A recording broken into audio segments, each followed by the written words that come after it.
Welcome to Coach's Corner Podcast by Well at Humana, where we talk all things health and fitness with an authentic, informative, and real-world lens. Our goal is to help guide you in your journey to live well. Whether it's your first time here or we're on your favorites list, we want to thank you for tuning in to Season 2. Welcome, everyone, to this episode of Coach's Corner. This week, we are talking about an important topic, preventing burnout. I'm your host, Dana, and I also have hosts Amy and Hayley with me here in the studio. Hey, guys. Hello. So this is Hayley's second show. Her premiere went off without a hitch. So how you feeling after you've listened and all that jazz? I feel good. I feel like a year has passed since we filmed that one. Mm-hmm. Well, here we are again, and we're talking about honestly, a pretty important topic, as well as it's a hot topic right now. I think coming back from the pandemic and kind of going back into the workforce, but the workforce is changed forever, I think. And a lot of individuals are considering, you were at a burnout phase before and you were just continuing to push on, and now you won't really tolerate that. So what does it mean? How do we define it is what we're going to talk about today. But also there's also burnout in your fitness regimen. So what does that look like, and what are ways we can overcome? So as we always do, I think what we have to ask, and what I'll ask you ladies, is how do you define burnout? What does that consist of? I think, if we talk about burnout in the workplace, or just even burnout in general, a lot of times it's just chronic stress that is not well managed, and it just kind of starts to beat you down over time. So I think that's if you just search the definition, it's typically that. I personally kind of think of burnout of when I just don't feel creative anymore. I have low motivation. I'm not inspired. I'm not excited to do things. It's just it just becomes too much. You're over it. That's what it feels like to me. My mind jumps right to my profession, and maybe it's because my career is such a big part of my identity. So it's this mental distance from one's job, right? Mm-hmm. And I think that, I'm a perfectionist. A lot of us could say that about ourselves, that as perfectionists, we put a lot of extra pressure on ourselves. Yeah. And so that can cause burnout maybe a little bit faster. So, this topic really hits home for me. It's one to the heart. So we're going to hear a lot from Hayley today. Maybe. I also think too, just before we get too deep into it, to distinguish just really quickly, burnout versus depression, because they are different. Burnout is not a chronically, it's not really diagnosable. It's not really an illness. So just really quick, I read a cool little, not cool, depression, whatever. But so I read a little definition. Yeah, very interesting. So they were saying, if it's a depression thing and you go to a villa in France, you're still going to be depressed. It's a chemical in the brain thing. If you are burnt out and you go to a villa in France, you'll probably feel pretty good to get away from your situation. So it's a lot when we talk about some of the symptoms of burnout, they could sound similar to symptoms that you would hear from depression. So if that is something that you think you could benefit from, seeing additional help, therapist, whatever. But burnout, that's what we're talking about more specifically to a situation that you're in. I think also it's important to recognize how you yourself not only manage stress, but how stress shows up to you. Stress coincides with burnout, right? A lot of stress, and it doesn't have to be one and the same, but usually a lot of stress tends to lead to burnout over time. And we're going to talk about, what are ways that you can burn out, different types of things. But what I've learned over the years is my stress shows up very physical. But when it starts to show up physical for me, it's been going on too long. So for example, I got shingles at 22. That's when you get shingles at 22, that's a sign that your body is in clear stress. And that's what's brought this on. So I've noticed over the years, when I was in grad school, I would have, and I was working full time as well, I would have different physical clarifications of this is stress showing up. So I think it's important that you see that too. It may be completely you feel like you can't get out of bed. That may be it may be an emotional feeling for you. That could also be depression. But it also like just, I think it does a really good job in saying like a mental distance from like what used to make you happy, if that makes sense. So let's go into like what are some of the ways you can burn out? Like I think career obviously like just jumps off the page. Yeah. Everybody thinks about, when we talk about career, they think about job. And that's because we live in America and that's our like, that's hustle culture. Yeah, hustle culture. That's gotta like grind. you gotta have an awesome career, and that's what everyone works towards. And it's different in like Europe or other countries. But so I would say career. What are some other ways that you all would say you can burn out? I get burned out in my workouts. Same. Just doing, the same plan, or maybe just like the same routine, or maybe I've just been working too hard for too long and like my body is like, dude, you need to slow down a little bit. Yeah. Like there's different ways to be burned out with workouts, but I feel like mine is maybe boredom more so than working Same. hard. But I mean, you probably see the working hard part a little bit more. I think I'm the same with workouts. Like I get bored very easy with like anything. So, but I also know like progression and like building upon a workout routine is like the smart approach. But I've been training for a really long time. And so what Amy says is like, I think physically it showed me again, like you are to a point. I've recently got injured and injured pretty badly. I did this injury 8 years ago, but this is probably the worst it's ever been. I haven't done any upper body movements at all this is 6 weeks. That's the longest ever I've not touched any type of weight since I was 16 years old. And I'm Amy, you just had it gave me a light bulb moment. Is like, for the last 6 weeks, I've been so adamant about still working out 5 days a week. And like, I can't do anything upper body, y'all. Like I can't hardly even do core because it's up through my neck.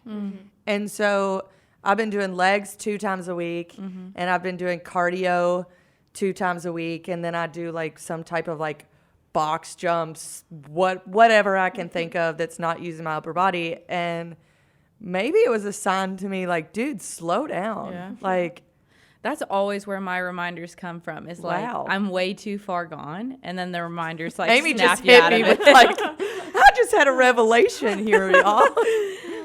For me, I don't know if it's boredom, but it's like challenge. So when a workout regimen or fitness type it's not challenging anymore, I'm like ready to switch. So, I did the powerlifting thing, too much rest. I tried Way too much. Tried bodybuilding, then it wasn't challenging enough. The 15 reps was just a little bit too much. And then, so now CrossFit, yes, I'm in the CrossFit cult. Yeah.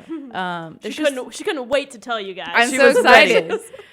There's still skills that I can't do that I'm learning. And so I think that's why it still excites me that there's days where maybe, double unders don't go, but then the next day I see progress and it's like that light bulb goes off. And so, I want that feeling again. yeah. Like, we won't go really off topic, but I want that feeling again. And I don't know if it's because like I've been in the game much longer, and now it's like, now people used to say this all the time. Like, I just want to be healthy. I want to keep it's turned into that for me. Like, I've already done all that, and while I'm still hyper competitive, like there's just other things. Like, I'll still get my 5 days in, which now I'm like, maybe I should go down to 3 right now. But yeah, it's definitely like where my focus is more on like overall health. Still have aesthetic goals, but that's really it.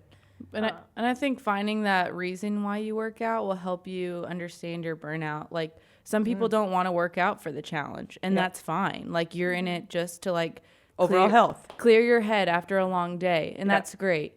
But then you're getting burnt out on the treadmill. So maybe you need to switch out the type of cardio machine you're doing. Try the rower. We've got the Jacob's ladder. These cool, like, creative things that you can be doing, but you've got to know why you're working out to understand that burnout. Yeah. Can we talk about food burnout? Because I For go through sure. cycles and I I don't can't even even wanna eat look sometimes. at chicken. I I know. can't even hear the word chicken sometimes. There's, I told my friend yesterday, I was like, the past 2 nights, I have ate a protein bar and a banana and a piece of toast for dinner. Oh my God, Dana, I literally had toast last night. And she's like, are you kidding me? Like, you're the healthiest person I've ever met in my life. And I'm like, you know what? I've had really busy nights. I had to get my taxes done. I was doing all this stuff. And I'm like, I'm so sick of the food that I eat that I'm just like, I don't even care. I don't care.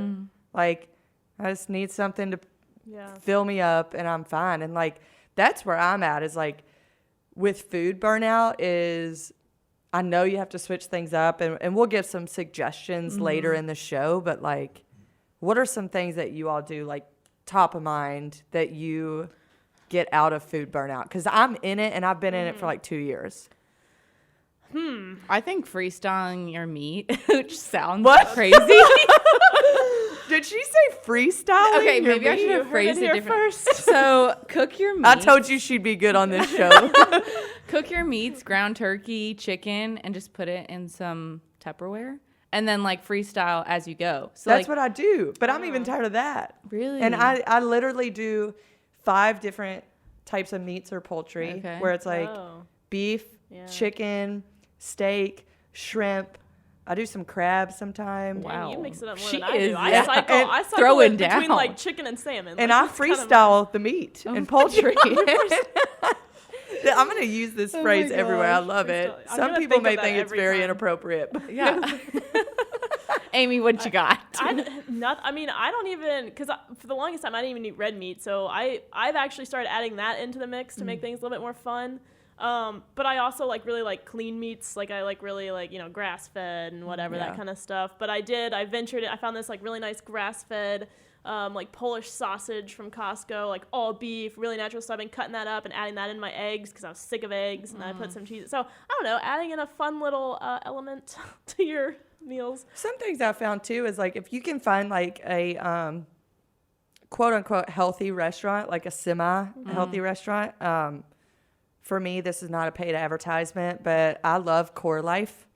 And while it could be a little bit higher caloric value than like my traditional dinners would be, for me, if I'm just eating with myself, like if I get a large, I can like split that in 2 and take the other half for lunch. And I found like I pretty much like every bowl that they have. So I may get like 2 large bowls, and then I have like 4 meals out of that for lunch. And it's actually, I wouldn't have cooked something that different, but one day I may have like Thai, and then the other day I'm having like purple rice with chicken, and then the one day I'm having like the steak. So that's helped me. And while I know like maybe it's higher caloric value than I would if I cooked it, it's something that I'm not like dreading and just force feeding. I do have some items like that because sometimes I'm just burnt out of cooking. Yeah. Like it's not Yes, even like that's eating. what Like mine I is. want something not bland, and I don't want to do it. Yeah. So like I have some items like the Trader Joe's enchiladas. Those are fire. Like I'll get those, and I just split those into 2 containers, and I have meal prepped. And like I have some, and I'll get like already cooked seasoned chickens and put that with stuff, or like some already like I just go already cooked and put it together. Sometimes it's like we always say this phrase, like you got to find what works for you. But in that instance, like you're tired of cooking, we still want to eat healthy. Like it has to be easy, quick, and efficient, but still taste somewhat good. And there are some options out there. You got to look for them. That's one of the hardest pieces. I think one topic of burnout, and this is going to be hard for us to talk about because none of us have kids, but this is a main player, is like parental burnout. And I don't even know. I can't even, We're not going gonna to get cook for really into myself. this. I don't want to Yeah. cook for children. Yeah. I think it's like, all I'm going to say about this, we're just talking about what are ways you can burn out. We're not going to preach on this one. Yeah. But all I can say is, please don't feel bad about yourself. Like you are raising a human. and yourself and maybe your significant other too. Yeah. Like, find someone that you can talk to about it, and then no one has to be like Wonder Mom or Wonder Dad. It's like on an airplane. You got to put your own oxygen mask on first, you know. So take care of yourself so you can take care of your kids or your family or whatever. Yeah, I think the last one that we'll cover is like mental burnout. I feel like this is the biggest one. Yeah. Like, I feel like this one like correlates with career a little bit, and we're going to talk about like how to recognize it, but I feel like that's where most people are at right now, is like they're just mentally exhausted. The world is hurting right now. Yeah, I feel like COVID escalated that, and then we never really recovered, and we noticed some things about like, is this really how things should be? And I think people are questioning that now, and now we have the term the Great Recession and burnout, right? This one is taking mental burnout a little on left field, but like something, because I've been really like into and excited about like self-improvement, self-growth kind of stuff. So like my Instagram is full of like, I follow all these like therapy pages and these whatever pages, and it's all about, you know, explore your childhood trauma and stuff in relationships. And I feel like you can get burnt out with that, because it's like, am I doing anything right? Like that, and that's like stressful to be like, start to uncover, because I feel like this is kind of the age, I mean, maybe our listeners are all over the place, but, you know, 20s, 30s, whatever, you're starting to, like, peel back layers on yourself, and, like, you're growing and changing and learning, and sometimes that's exhausting, too. You're evolving, like, big time. I would say, like, 25 to 35 is very exhausting, I would say, because you're evolving at a whole different level at, like, rapid pace.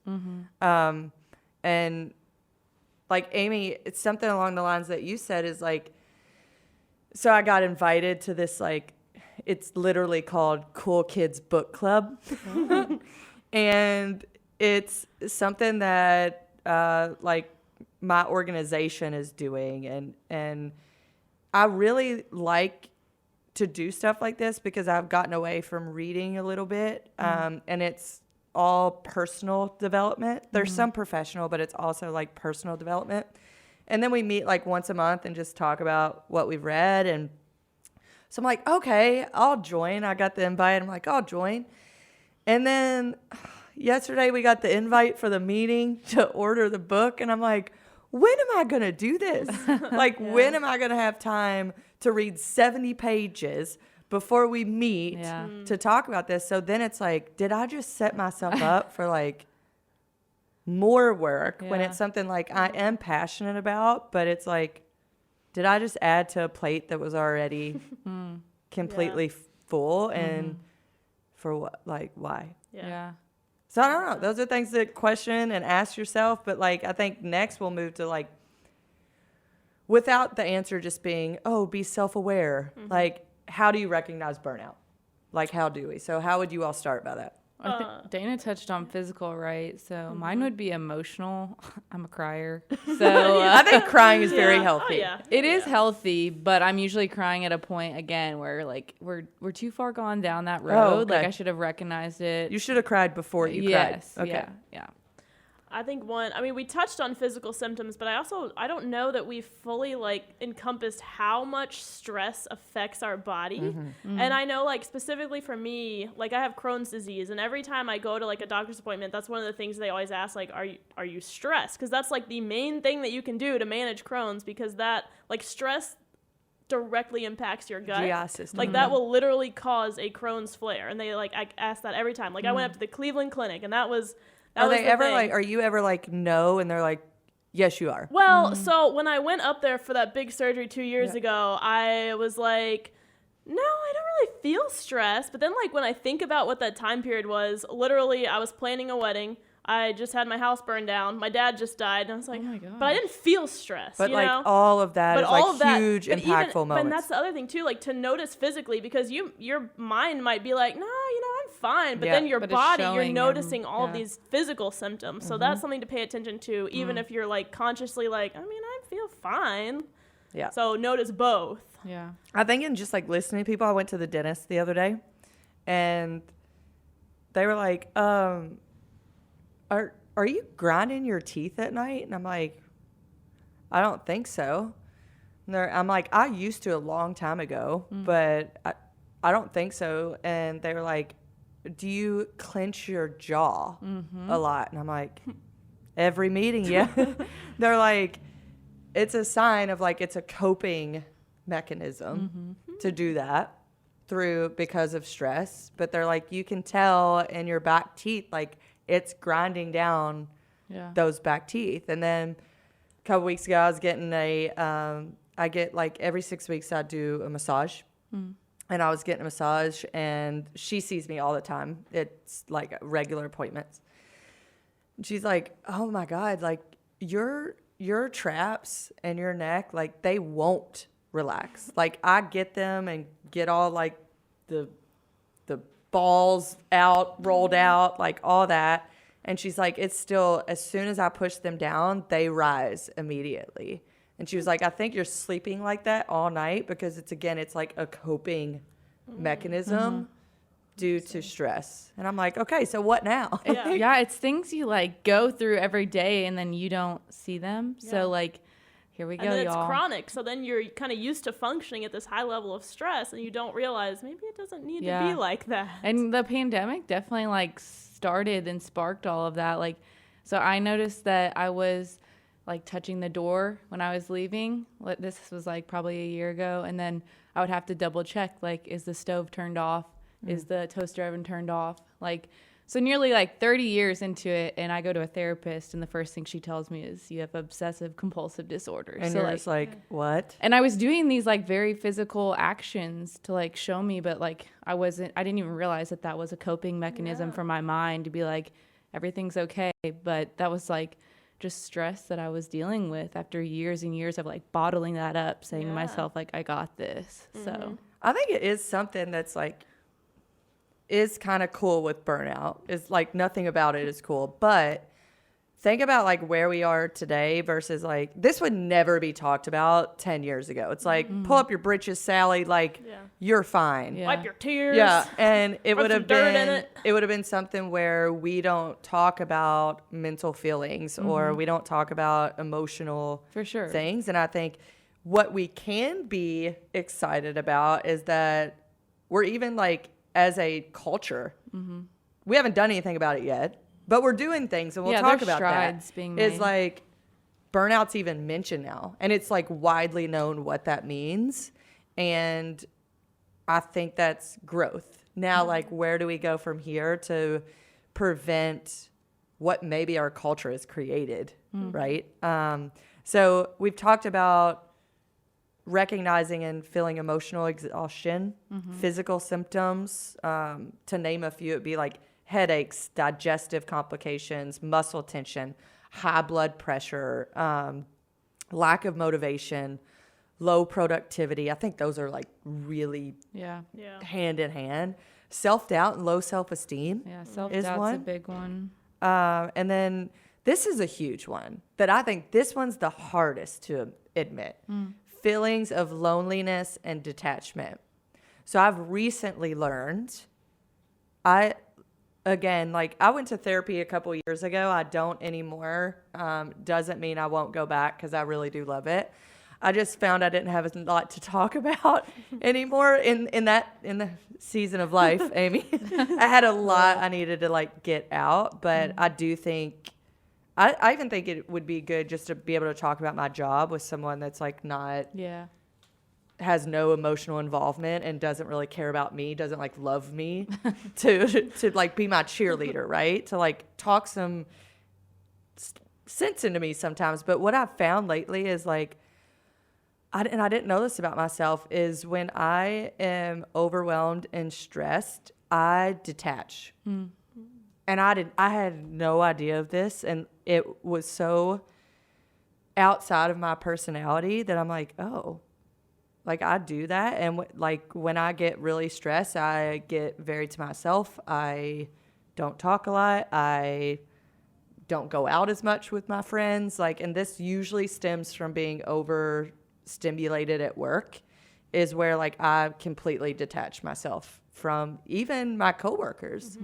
And it's something like I probably this year just realized, and I'm like, whoa, That's weird. Well, that's another thing too. It's like these are like these things we mentioned are things to reflect on because they're not always conscious. Like you're not telling yourself I'm gonna go home and just completely withdraw from the world because I was stressed today. Like you're probably not gonna do that. So like no, you got to notice these patterns in yourself and notice these feelings and notice anything that comes up and then be more aware. Yeah, that's how you'll spot it. Because my habits also go into the gym as well. Like those obsessions that I was telling you about, like I'm definitely obsessed with the gym now. It's no longer a hobby for me. Like I have to go each day. So I think that those correlate a lot with the habits in other areas of your life as well.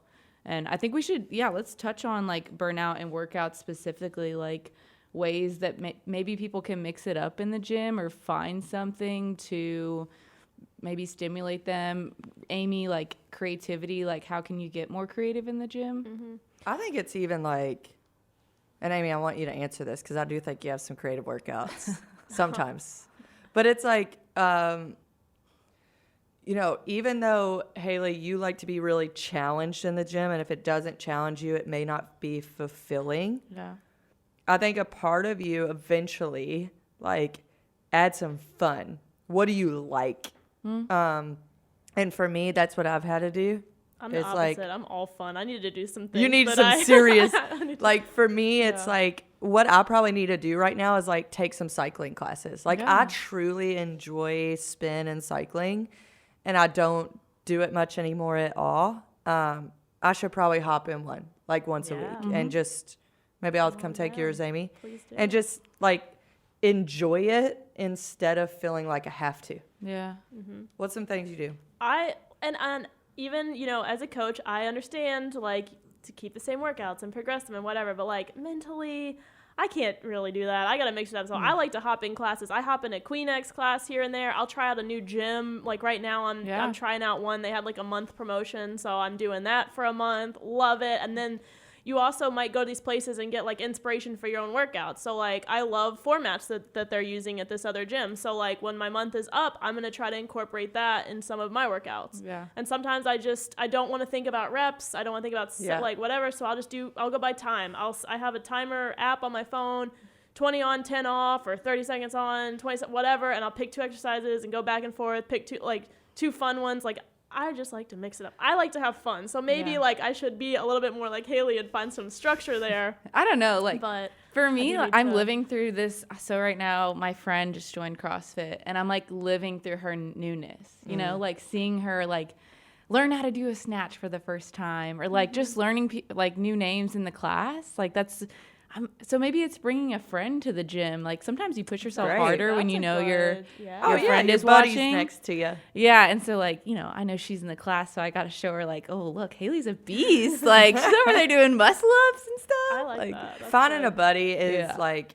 I mean, we've said the downsides potentially, but like usually it's a good thing. At least mentally to like just have some fun in the gym. And like I was gonna say, Hayley, maybe for you in working out is like starting a new program. Like that could be exciting for you. Yeah. Somebody outside of your traditional programming. Maybe you find like not another CrossFit box, but like someone else that's programming that.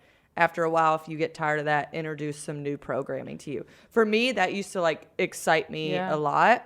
Now I don't know. I'm just there. Well, coaches need coaches too. Yeah. So like sometimes it's like finding someone to write a program for you, Dana, like, or finding it, like you said, new style. I just told Amy this, that my boyfriend actually like took me through one of his style of workouts yesterday.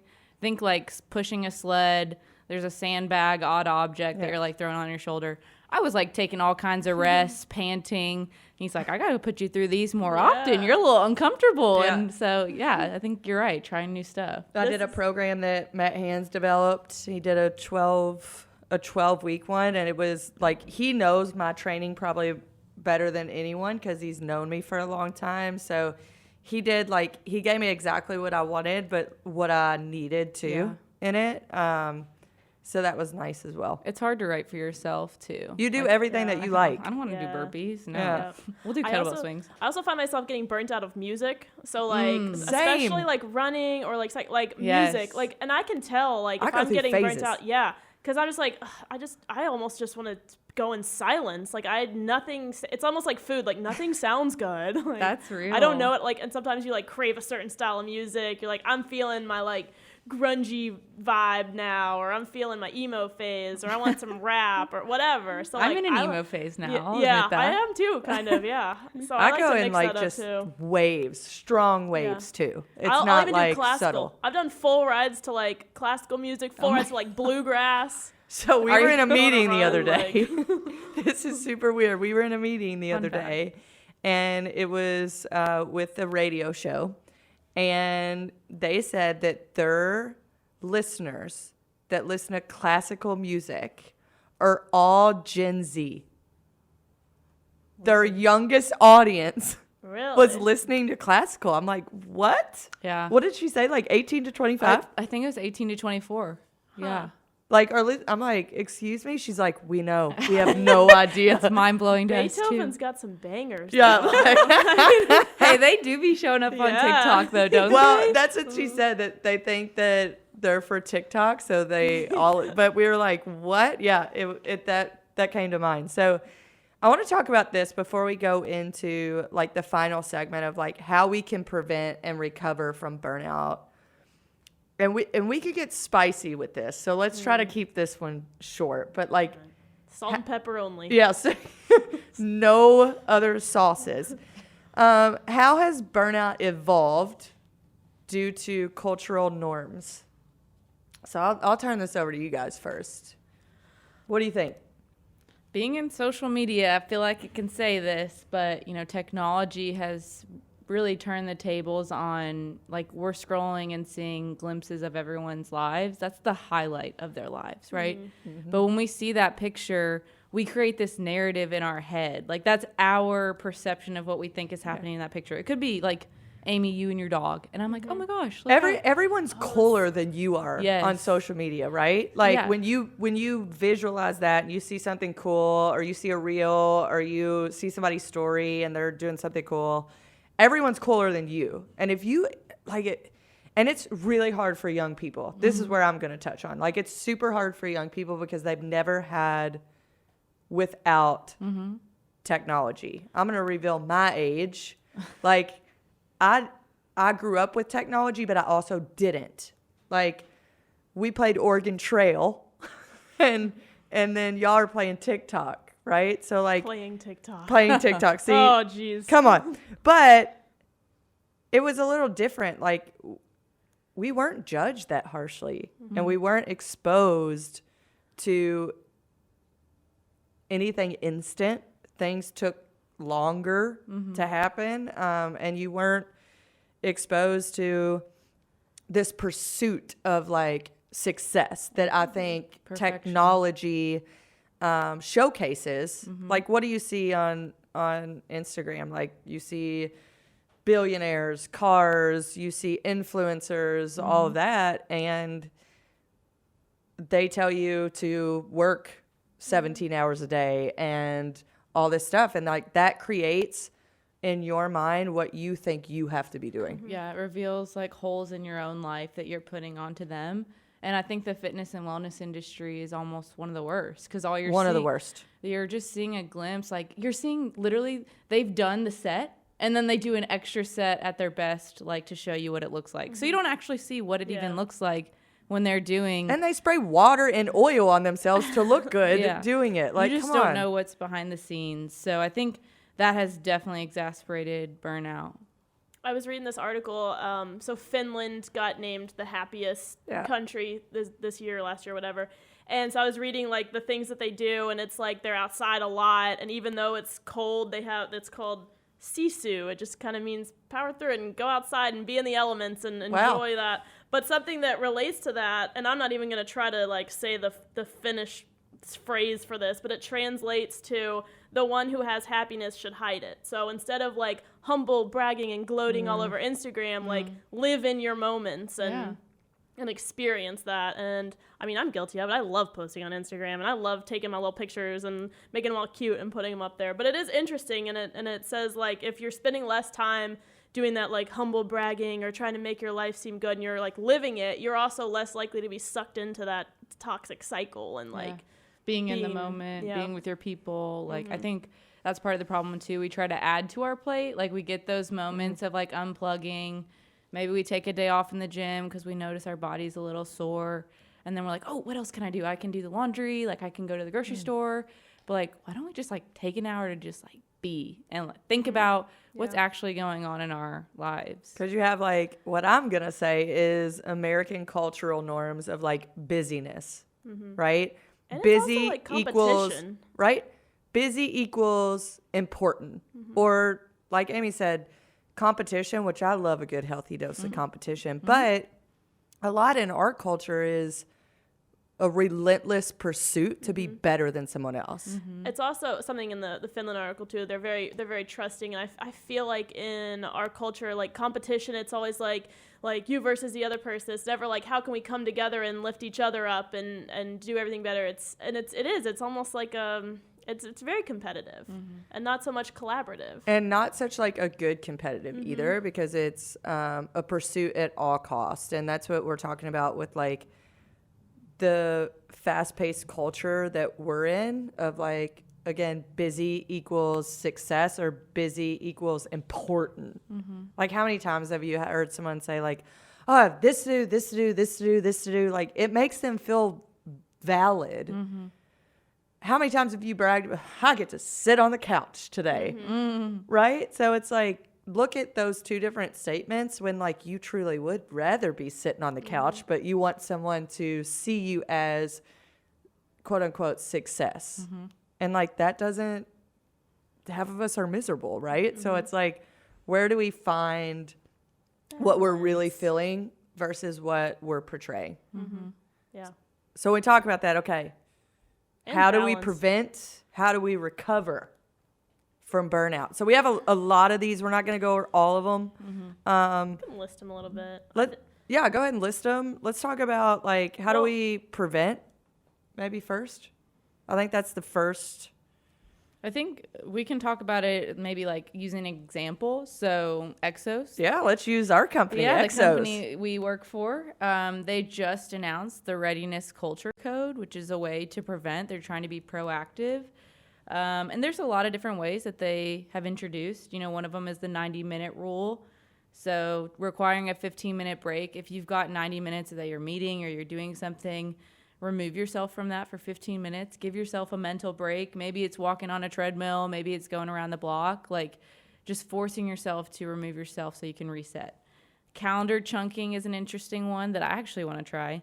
I am invested in trying this. Are you? Okay. I am. I don't know how I'm going to do it, but I very much want to do it. So Tuesdays and Thursdays are going to be dedicated to all your meetings. Like, you're in this mindset of like, I'm going to be talking to people today. You know, you got to put on that face.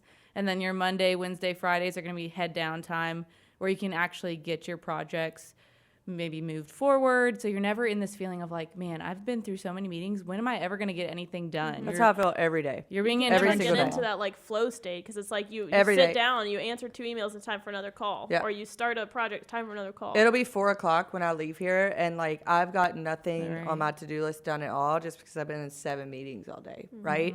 But I was on a call this morning talking about readiness culture with Exos, because I do want to list all these. But Sarah Sarkis was on there. She is one of our research scientists. She's a neuroscientist, and she talked about meeting after meeting, like micro breaks between meetings, where we're no longer booking hour meetings, we're booking 50-minute meetings, and or 25-minute meetings instead of 30. Where if it's a 50-minute meeting, you do not have back-to-back meetings. You have at least 10 minutes to collect yourself as a human, go to the bathroom, Exactly. collect your thoughts, because she said what's happening in our culture in back-to-back-to-back meetings, it's cognitively so stressful on the brain that we can't take in everything that we're hearing, and we can't process and deliver because we're going in too many different meetings in different directions. So we may have a budget meeting, then we may have a staffing meeting. And then it's like your mind is everywhere. So that's a huge thing, is like blocking your meetings so they're no longer like back to back to back. And it makes sense, but somehow we like convinced ourselves that like I can do 10 meetings a day back to back. I don't know how that happened. I don't know either. What are other ones that we got going on? Yeah, so even like stating the purpose of your meeting, like why are we meeting? Could this be an email? Agendas for meetings. What are you going to talk about today, and work through an agenda. But like thinking through does it share information? Does it move a project forward? Are you building connections or maybe aligning on key initiatives? Or maybe you're making a big decision or like listing off priorities. Those should be the boxes that you're considering. And if it checks one of those, like, yeah, let's set up a meeting. If not, you don't need it. Send an email. And I think, one that is particularly interesting is the UDU Friday. So we've been hearing, other countries trying the 4-day work week, and Exos is doing a pilot program. They're going to try out the 4-day work week with a UDU Friday. So, and I think that that means you can choose how you want to spend that time. If there is still work to be done, you can do that, or maybe you need to recharge with your family or get caught up on laundry. That's what they're trying to establish. Awesome. Those are big ways, big changes. How can we recover? Amy, I'll turn this over to you. If you're in burnout and you're in it right now and this has really resonated with you, here's some tips that we have for you for recovering from burnout. Yeah, first thing, being aware and tracking your stress levels and noticing those physical changes, maybe not all, mental changes, physical changes, anything happening in your body, changes in your sleep. Maybe you can't sleep, maybe you're getting too much sleep. Same with eating. Did you lose your appetite? You're eating too much. Check in with yourself, track those stress levels. And then just being aware of that can help also. Identifying your stressors. So do you notice if you go into a certain situation, does your stomach drop? Do you start getting sweaty? Do you feel anxious? What are those settings that triggers that? And then how you can kind of work through that. You can journal. That can also help you identify those triggers. Love journaling. Yep, journal. You can It's not for me. Really? No, it's not for me. I tried when I was younger. Maybe I should try again. I'm a little older now, so I don't know. One day someone will read that and get to see all your inner thoughts. Oh my God, they'd be like, she's nuts.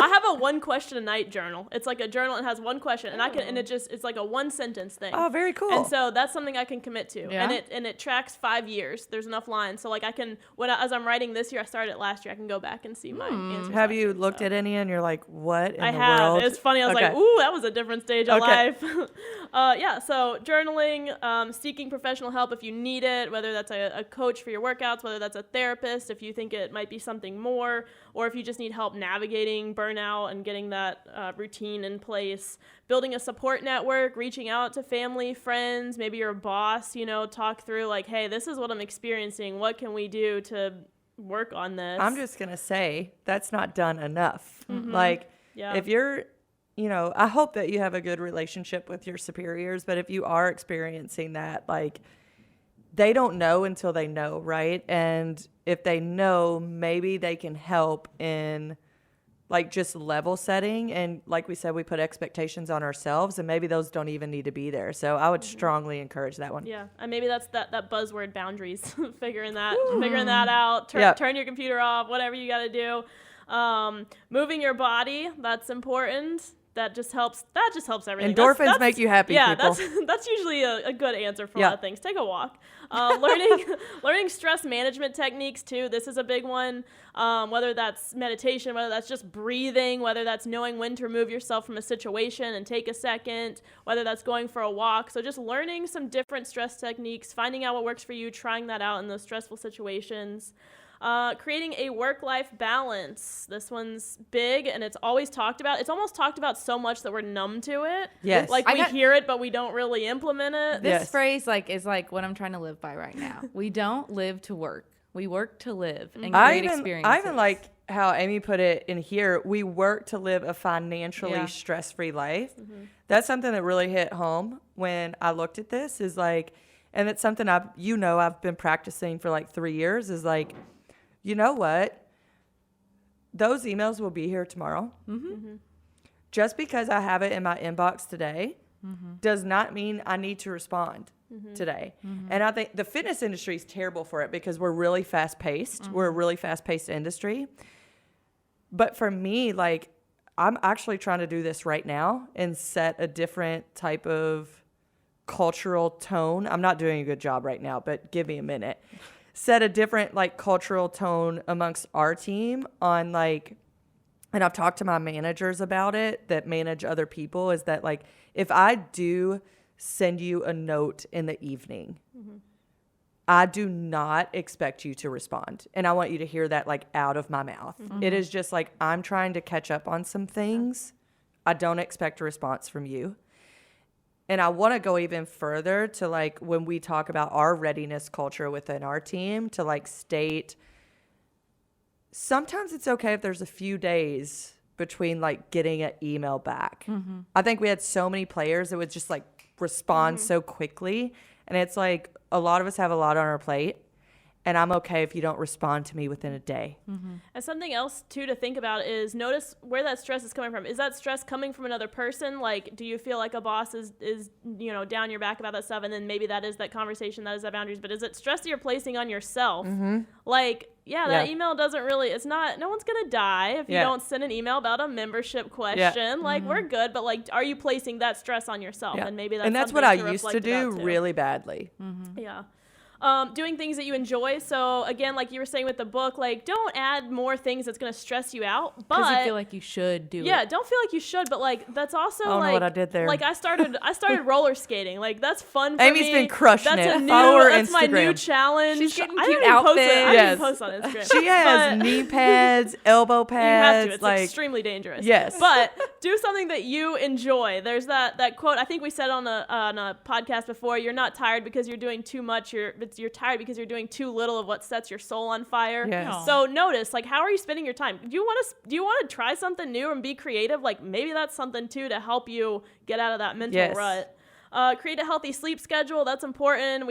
I think we have maybe 2 podcasts on sleep at this point, or we got one coming up, but that's something that's so important that regulates everything. Get your sleep on point. Following a healthy diet. Eat your chicken until you can't anymore, and then eat your find salmon. creative ways to do it. Freestyle your meats. Yeah, freestyle your meats, people. And then finally, like, practice mindfulness meditation. This kind of goes back to those stress management techniques. So finding what works for you, managing that stress, getting help if you need it, reaching out to the people, all the things. And it's like finding experts in other fields. I'm not an expert in meditation, but I worked with someone that was a yogi as well as someone that meditated, and she taught me a skill that I still use to this day in my living room that's like almost interpretive dance, but it helps me breathe, it helps me move, it's a calming type of thing, and I would have had no idea how to do that. And I've been in the industry for years, right? But I'm not an expert in that field. So it's like seek experts in specific fields where you may not have the knowledge or you struggle. Yeah. Those are. We got a mic drop, people. Yeah. Thank you guys so much for joining us today. We will be back in 2 weeks for another episode of Coach's Corner. Thank you. Thanks everybody. Y'all.